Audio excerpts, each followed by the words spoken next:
বাংলাদেশে যদি নামাজ কায়েম হয় 18 কোটি মানুষ নামাজ পড়বে, আপনি একটা ভোট দিয়ে 18 কোটি মানুষের নামাজে সালাত।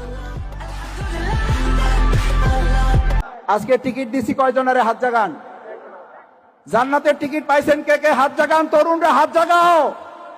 যারা এই দাঁড়িপাল্লার পক্ষে থাকবে না তাদের আর কোরআনের মাহফিল শোনার কোনো কথা নেই।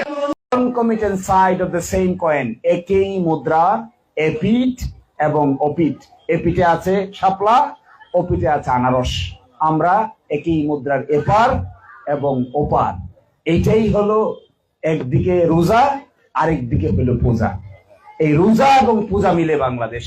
নির্বাচন শুধু জনগণ দিয়ে নয়, প্রশাসনকে অবশ্যই আমাদের, আমি ন্যাশনালি বলবো না, যার যার নির্বাচনী এলাকায় প্রশাসনের যারা আছে তাদের সবাইকে আমাদের আন্ডারে নিয়ে আসতে হবে।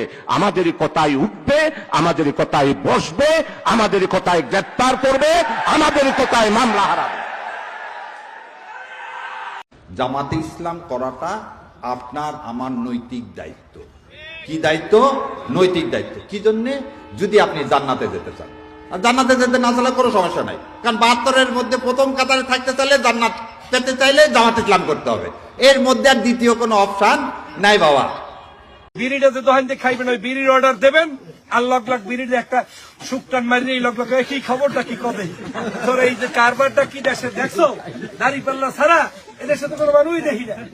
এই কামটা করলে আপনি শোনেন, আমি তো গল্পের ছলে বলার কারণে আপনার আনন্দ লাগতেছে, কিন্তু এমনও হইতে পারে আমার ভাই হয়তো কোনোদিন ইবাদত করার সুযোগ পায় নাই, ওই শুকটান দেওয়া বিড়ির মধ্যেও যদি সে ওই দাঁড়িপাল্লার দাওয়াত দিয়ে আল্লাহর দ্বারে কবুল হয়ে যায়, এমনও হইতে পারে পিছনের সব আল্লাহ মাফ করে দিয়ে তার তো ভালো করবে। অতএব কোনো অবস্থায় বসে থাকবেন না।